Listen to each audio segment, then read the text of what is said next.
you're giving your tithing, right? And I'm not just talking about giving to any and everyone. You're giving to the household of the Most High, man. You're giving to righteous people, the ones who's sincerely keeping the law, statutes, the commandments of the Most High to the best of their ability, man. Right?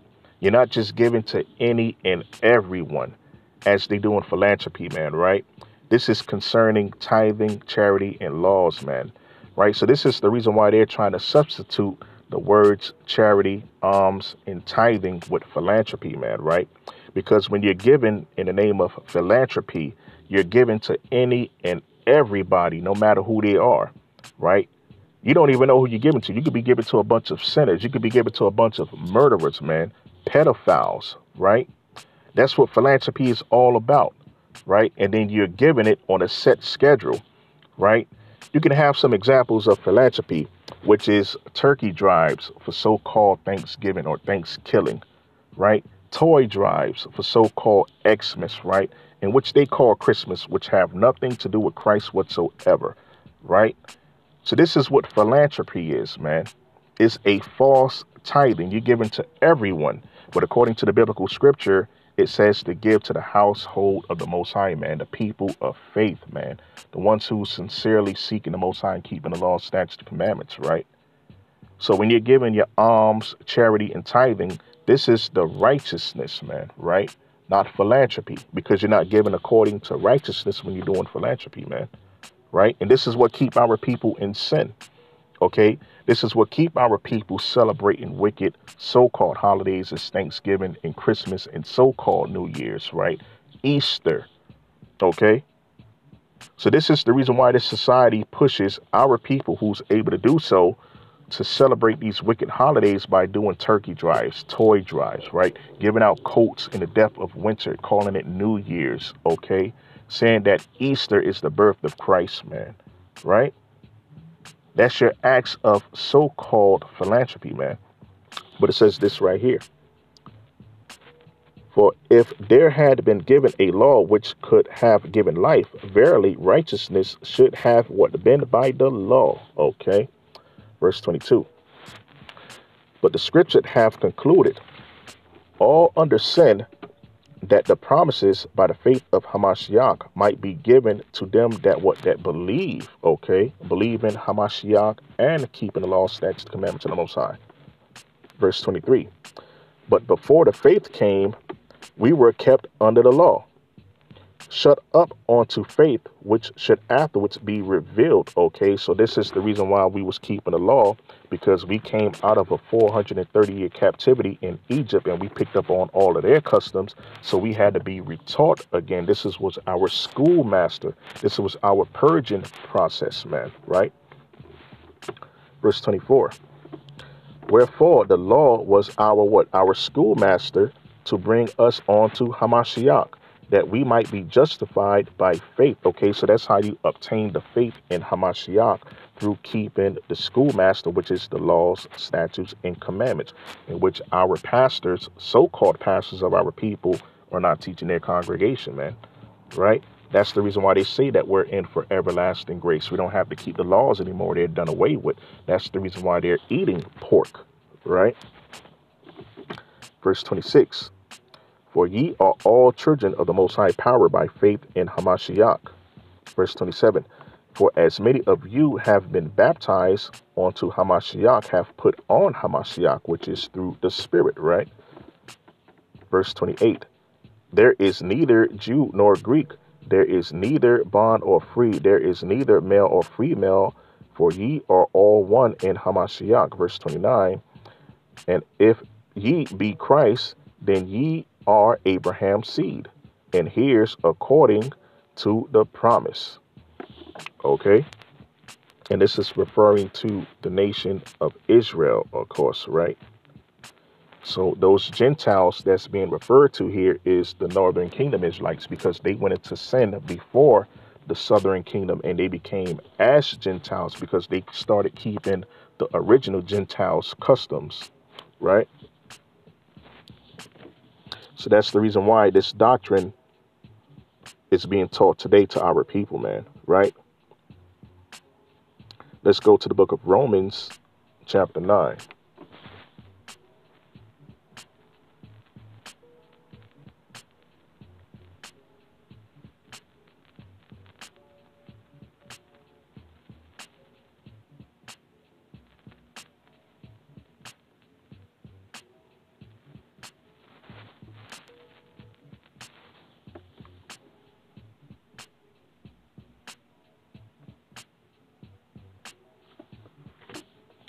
And we're going to start at verse 1.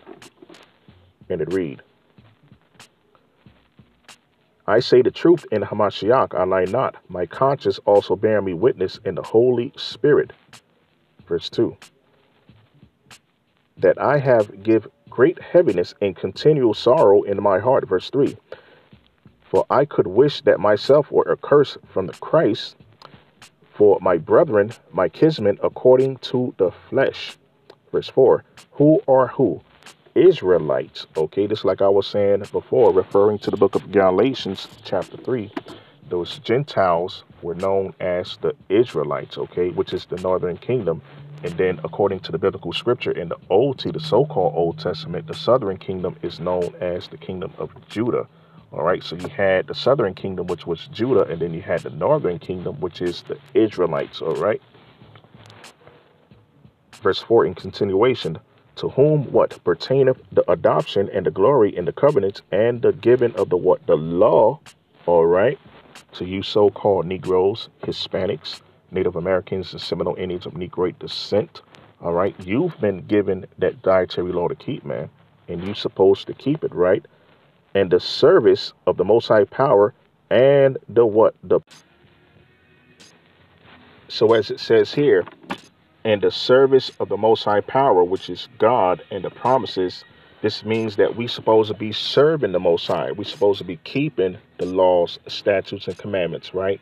We supposed to be doing the things like I'm doing right now, making videos, video epistles, letting our people know that the laws, statutes, commandments, including the dietary law, is here to stay, right? It's still in effect. It's not done away with, as your so-called hireling religious Christian church pastors are telling you, man, right? So we're supposed to be doing the true service of the Most High power and the promises in which we will obtain if we remain in righteousness, man, right? Verse 5. Whose are the fathers, and of whom, as concerning the flesh, Christ came. Okay, so this is the reason why Christ came to the world, man. All right, for the so-called Israelites, which is the so-called Negroes, Hispanics, Native Americans, and Seminole Indians of Negroid descent, man, right? Descendants of Abraham, Isaac, and Jacob, which is Jacob, man, right? Who is over all the Most High power, blessed forever. Amen. Verse 6. Not as though the word of the Most High power have taken none effect, for they are not all Israel which are Israel. Okay, so this, like I said earlier in the video, as I started to say something to him, but I also thought in my mind, through the spirit, our people just aren't going to repent. That's not saying all of our people, but some of our people, majority of them, man, so-called 2/3, right? So that's the reason why I started to just continue past him, but the Most High put the spirit in him to say something to me, and that's how the dialogue started, right? So this is the reason why it says all of Israel isn't of Israel, right? Or are of Israel, which are not Israel. Okay, because some of our people just refuse to keep the law, statutes, commandments of the Most High. Some of our people just refuse to acknowledge being the children of the Most High, which is of Israel, man, right? Because they want to live in their sin, okay? They don't want to keep the high holy day. They don't want to keep the Sabbath, right? They don't want to keep the dietary law. They want to eat their shellfish. They want to eat their catfish. They want to eat their swine, their baby back ribs, right? Their clams, mussels, and oysters. Okay? So that's the reason why it says this again, man, in verse 6. Not as though the word of the Most High power have taken an effect, for they are not all Israel which are of Israel. Verse 7. Neither because they are the seed of Abraham, are they all children, but in what? In Isaac shall thy seed be called. Okay, meaning not of Ishmael, okay, and which are the so-called Muslims today, all right, and Isaac the seed shall be called. Okay, that's what the promises are giving to, all right, through the seed lineage of Jacob and his 12 sons. Okay, in continuation, let's go to the book of John, chapter 7.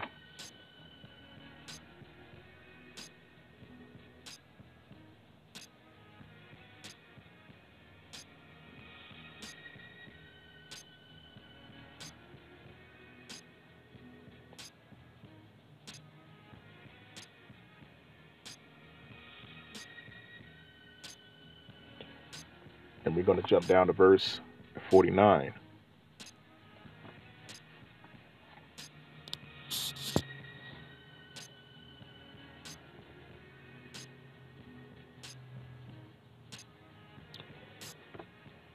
And it read, but this people who knoweth not the law are cursed. Okay, so this is another reiteration. This, like I was saying, from the book of Galatians chapter 3 and the book of Romans chapter 9. All right, only if you're not keeping the law are you cursed. All right, unlike these so-called religious church pastors are teaching that if we're keeping the laws, then we're cursed. No, it's if we're not keeping the law, we're cursed, because we've made that promise, our forefathers, with the Most High in the wilderness after the Exodus, man, right? Let's read that again, verse 49 in the book of John, chapter 7. But this people, who's the people? That's the children of Israel, which is the so-called Negroes, Hispanics, Native Americans, the Seminole Indians of Negroid descent, right? But this people who knoweth not the law are cursed.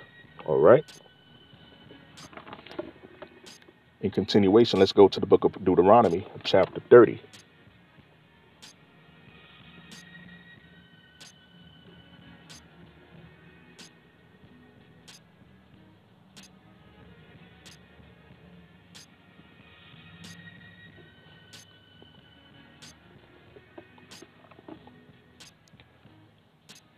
And we're going to jump down to verse 15. And it read, see, I have set before thee this day life and good, and death and evil. Okay, so this is the Most High letting us know that we actually have free will. Okay, it doesn't necessarily mean that that's the Most High's will, of us doing evil or bad, right? But we have the ability to do whatever we want, right? It's a choice. Okay, but it doesn't mean that it's the right choice if we're doing evil or if we're breaking the law, statute, commandment to the Most High. It's according to you. It's according to where you want to go in the afterlife, right? So that's the reason why it says this here. See, I have set before thee this day, this very day, man, November the 18th, right? Life and good, and death and evil. Okay, so he's letting you know that if you're doing good, you're going to have life.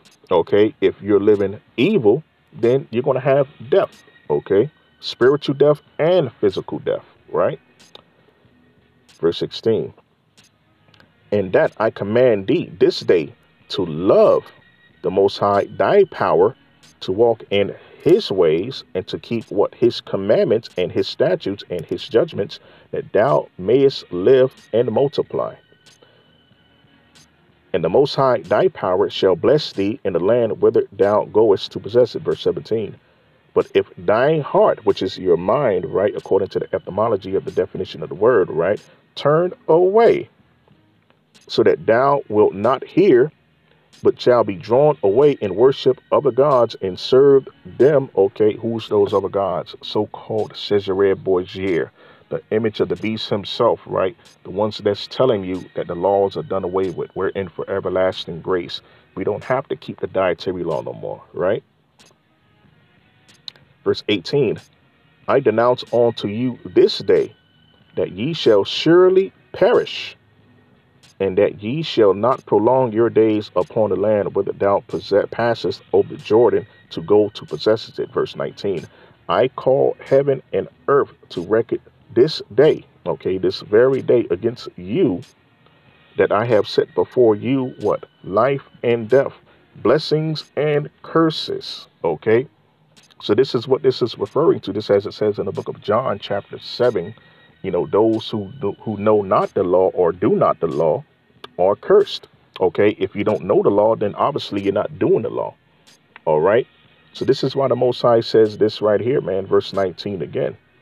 I call heaven and earth to record this day against you, that I have set before you life and death, blessing and cursing. Therefore, what? Choose life, that both thou and thy seed may live.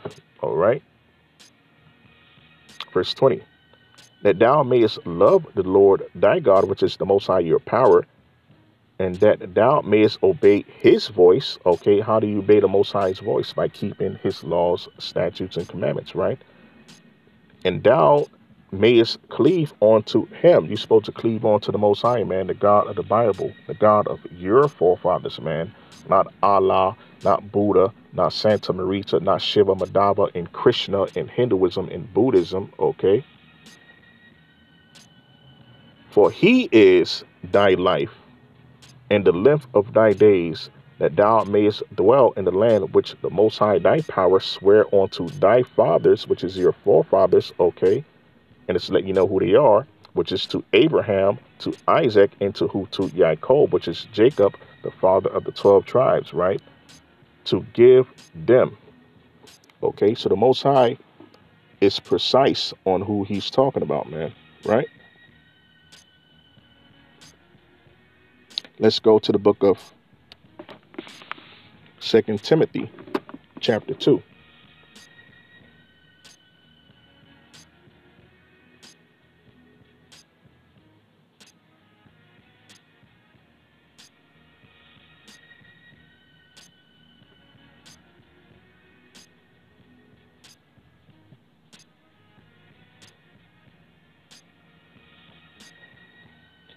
Okay, so here we go in the book of 2 Timothy, chapter 2, and we're going to jump down to verse 14. And it reads, of these things put them in remembrance, charging them before the Most High power, that they strive not about words to no profit, but to the subverting of the hearers. Okay, so this is what we're supposed to be doing, man, if we have these sort of encounters, man, with these people who claim to be men of God, but they're breaking the dietary law. They're breaking the Sabbath, right? And all of the other laws and teaching other people to do so, right? So this is what we're supposed to be doing, man. Charging them before the Most High power, that they strive not about what words to no profit, but to the subverting of the hearers. Verse 15, study to show thyself approved, okay, to all of these people who are in those congregations being taught of those men to sin, right?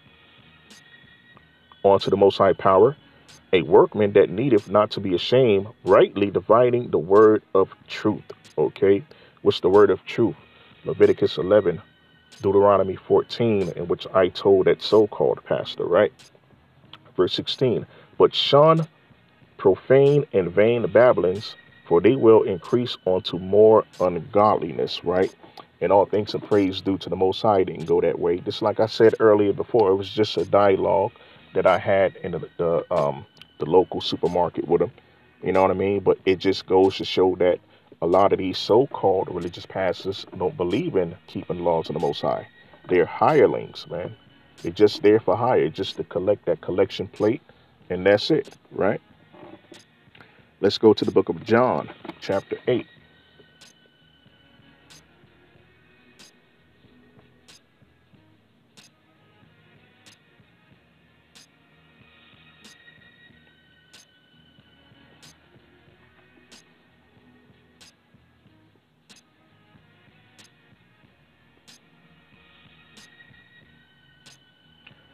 And we're going to jump down to verse 31.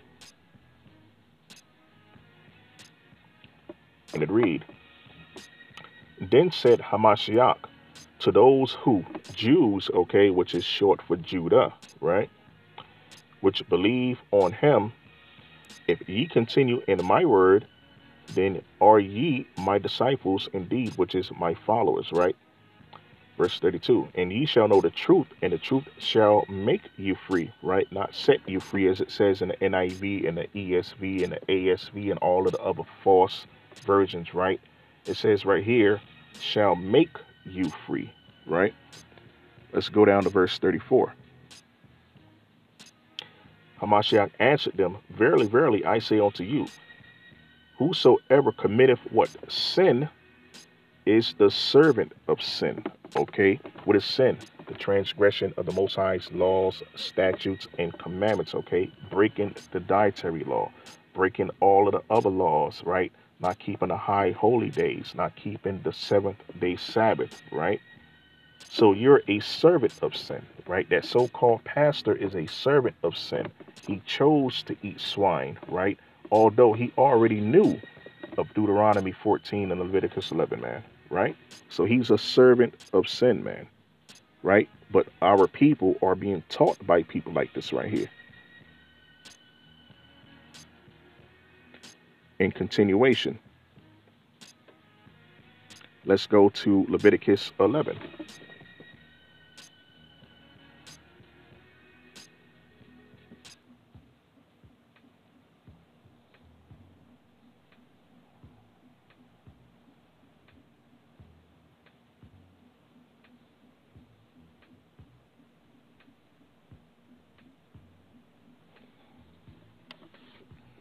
Okay, so here we go in the book of Leviticus 11,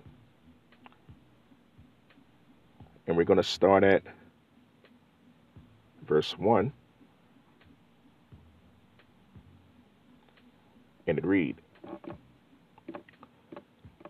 And the Most High spake unto Moses and unto Aaron, saying unto them, verse 2, Speak unto the children of Israel, saying, These are the beasts, all right, which ye shall eat among all the beasts that are on the earth.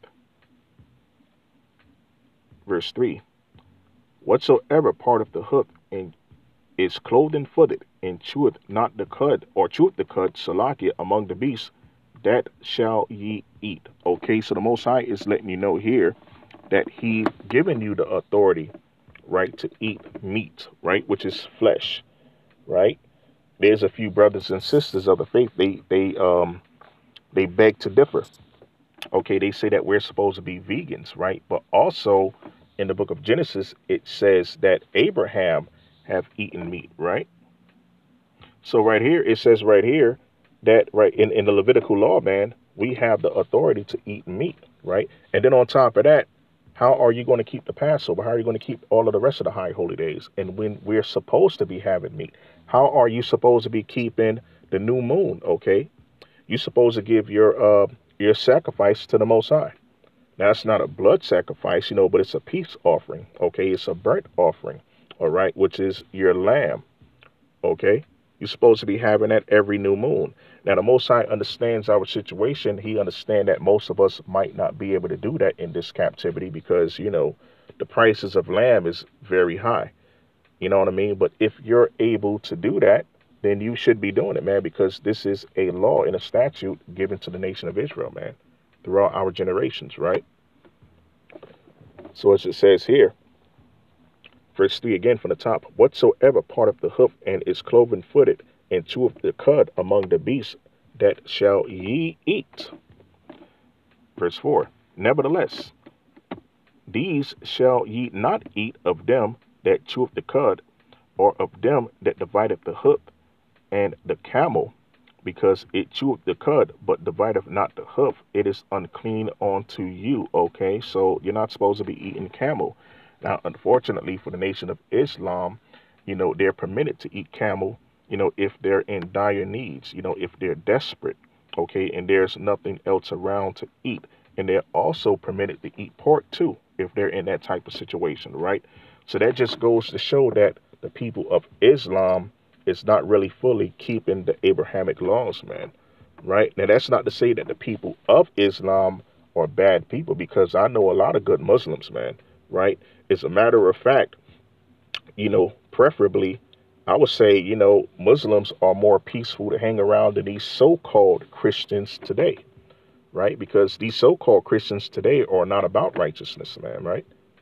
So, as far as, the Muslims or whatever, or the people that's Sunni Muslims that's in the Nation of Islam, or NOI as they call it, they're pretty righteous brothers. I know some good Muslims, man, right? But a lot of these guys, they're not keeping the Abrahamic laws fully as they supposed to, man, because they're permitted to eat these things if they're in a desperate situation, man, right?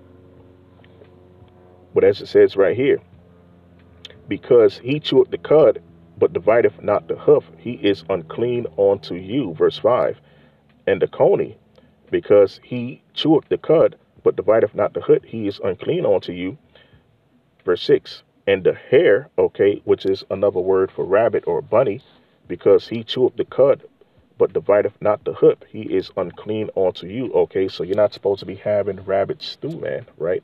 Unfortunately, a lot of our people love to eat rabbit stew, right? Even in places in the South or the Midwest. Okay, a lot of people like to eat squirrel. All right, you're not supposed to be eating that, man. Right? Those animals are unclean unto you. Right? And here's the truth of the whole matter. Right? Verse 7. And the swine, though he divided the cud, he be cloven footed, yet he cheweth not the cud. He is unclean unto you. All right. So you're not supposed to be eating pig, man. Okay.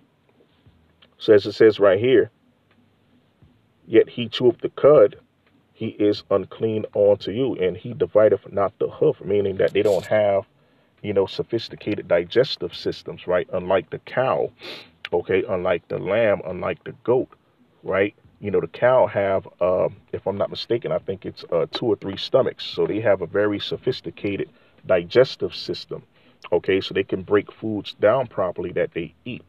All right. Not to say that they eat a whole lot of abominable things, but their system is able to break down food correctly to distribute it amongst the body. Right. So that's what makes them a clean animal among all of the other clean animals. Right.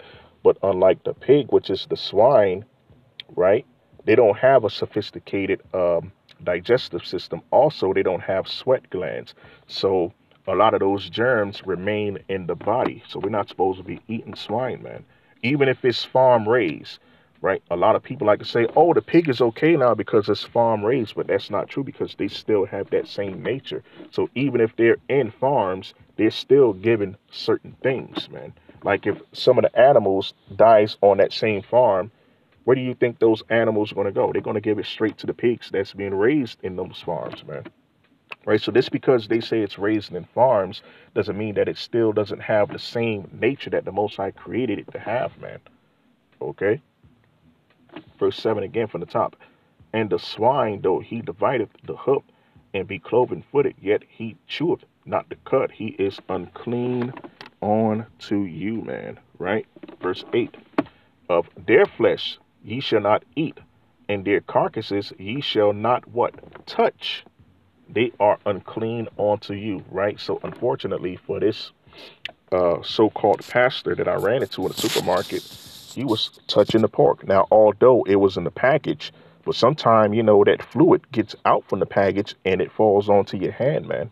So you're touching the unclean meat.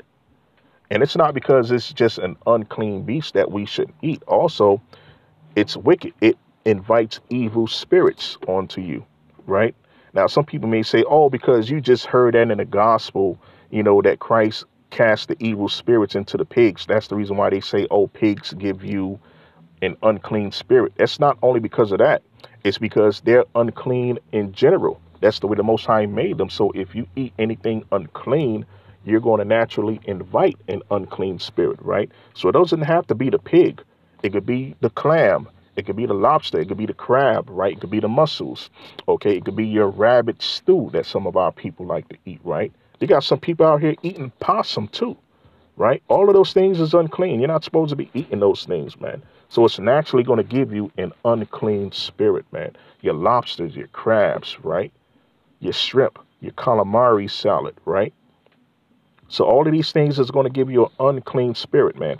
That's the reason why our people are walking around so wicked today, because they're eating all of these unclean things, man. Right? So it's a deeper meaning to this right here, man. It's not just eating pig or crab or anything, man. There's a lot of wickedness that's associated with eating those unclean meats, man. Right? In continuation, let's go to the book of Deuteronomy, chapter 14.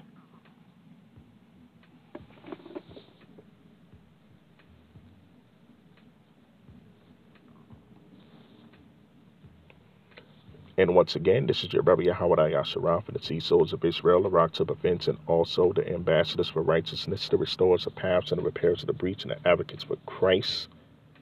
Dropping you this quick video epistle.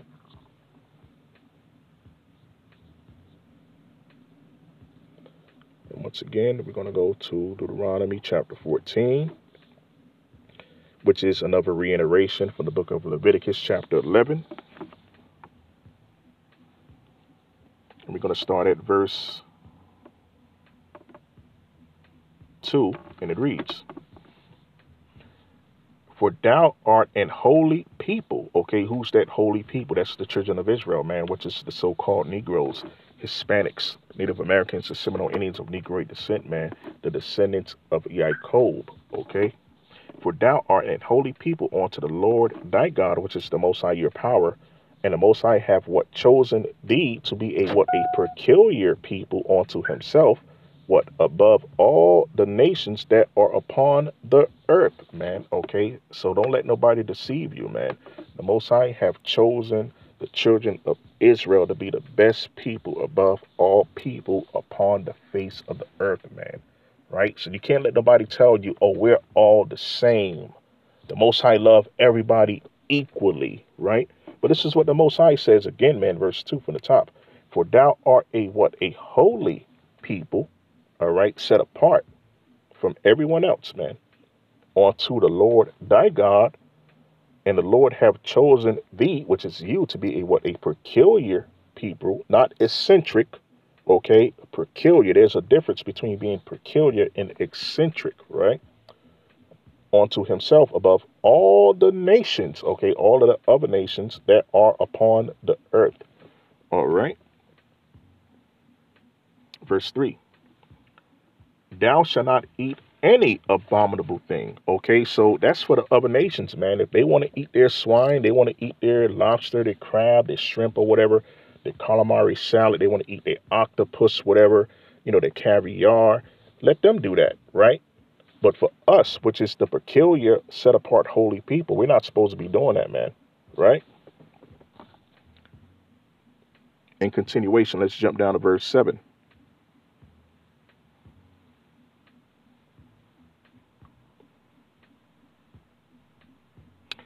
Nevertheless, these ye shall eat of them that cheweth the cud, or of them that divideth the cloven hoof, as the camel, and the hare, and the coney, for they chew the cud, but divideth not the hoof, therefore they are unclean unto you. Okay, verse 8.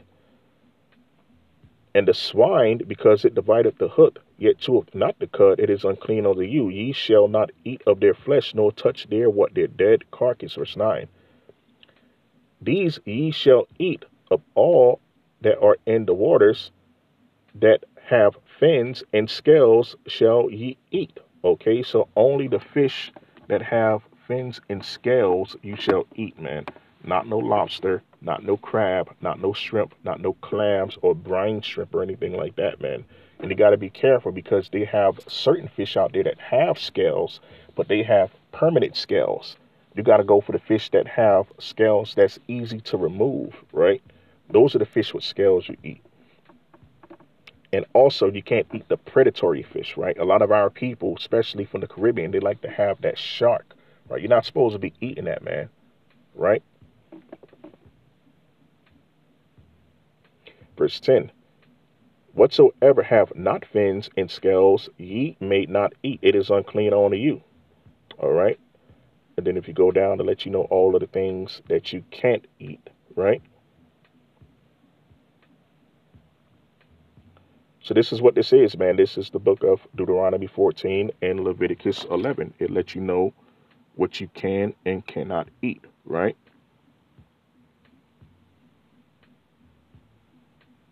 Let's go to the book of Isaiah, chapter 50.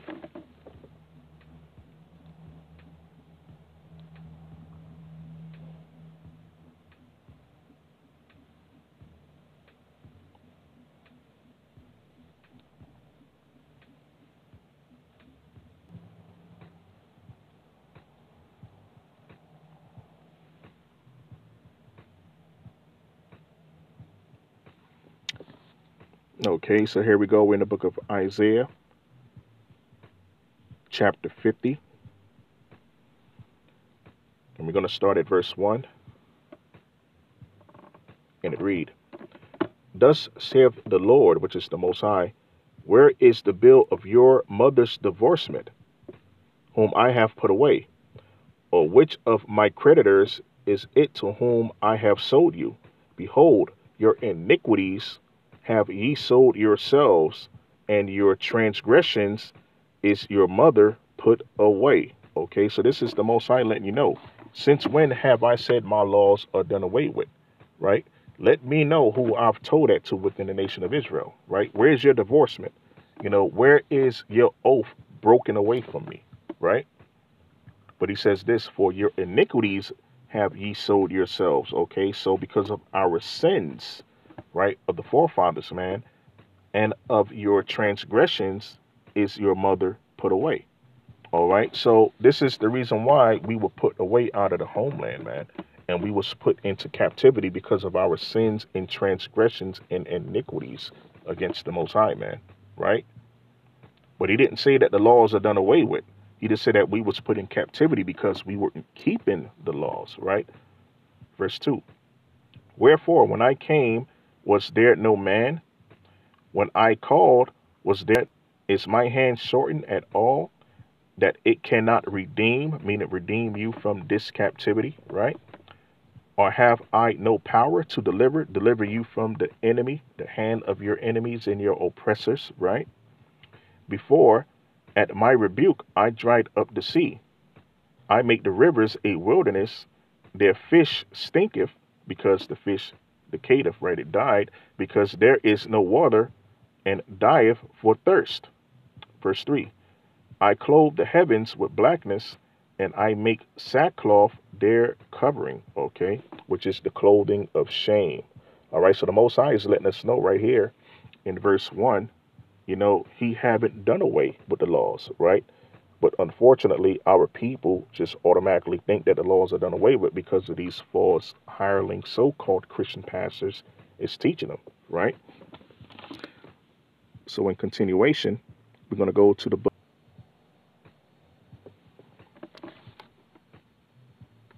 And we're going to start at verse 1 and read. I am sought of them that asked not of me. I am found of them that sought me not. I said, behold me, unto a nation that was not called by my name, which is of another nation. Okay, so who's that other nation that's being spoken about here? All right, he's letting you know that those other people aren't called by his name. Only the children of Israel is called by his name, which is the so-called Negroes, Hispanics, Native Americans, the Seminole Indians of Negroid descent, man, right? So they're the ones that's seeking the Most High now. They're the ones that's over there in our land, okay, keeping the law, statutes, commandments. And they're not even really fully doing that wholeheartedly, but they just occupying the land, right? So this is what the Most High is speaking about, man. I said, behold me, unto a nation that was not called by my name. Verse 2. I have spread out my hands all the day unto a rebellious people, which walketh in a way that was not good, after their own thoughts. Okay, verse 3. A people that provoke me to anger continually to my face, that sacrificeth in the gardens, and burneth incense upon the altars of brick. Okay, and you're not supposed to be burning your incense on brick. You're supposed to be having a certain kind of special wood to burn your incense on, man, right? And then on top of that, a lot of our people burn strange smoke. There's peculiar incenses, there's peculiar scents that the Most High require of us, man, which is frankincense, myrrh, cinnamons, and lavender, okay?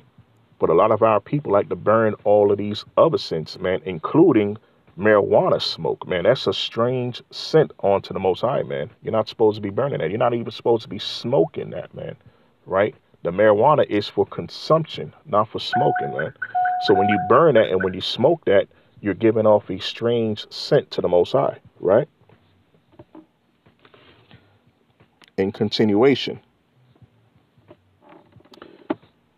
which remain among the graves and lodge in the monuments, which eat swine's flesh, and the broth of abominable things is in their vessels. Okay, what are the vessels? The vessels is the body. Okay, so also this letting you know of all of the sinners of our people, which provoke the Most High to anger, which it says in verse 3, they're also eating swine's flesh, man, right?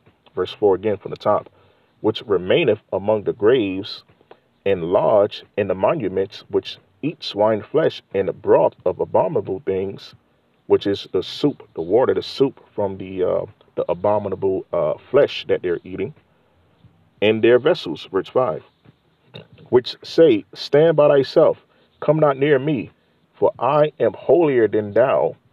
These are a smoke in my nose, a fire that burneth all the day. Right? So this is what the Most High is saying about our people, the sinners of our people, man. And who does that sound like? These so-called church attendees, man. The one who think that they're holier than everyone else, but they're sinners. They're eating swine's flesh, man. Burning strange incense. They smoking cigarettes, smoking marijuana, right? But they claim to be holier than thou, right? They're burning a strange incense while they're practicing their dark magic, okay? Casting spells on people that they don't like, right? People that they don't get along with. They don't have a legit problem with them, but just because they don't like them, they want to cast spells on them. But guess what? The Most High is going to reverse that right back on you 3 times hard, right? Because you don't know who you're casting that spell on. You don't know the spiritual credibility that that person have up in heaven, right? So you can't be envious and jealous of someone and decide to cast a spell on them, but you don't know the spiritual credibility that that person have, man, right? That stuff can come right back on you, right? That's just the principality, man. Okay? So this is what the Most High is talking about. But these same people claim this because they go to church every Sunday, that they're holier than thou. But what the Most High says about these people, man, these, which is these people, are a smoke in my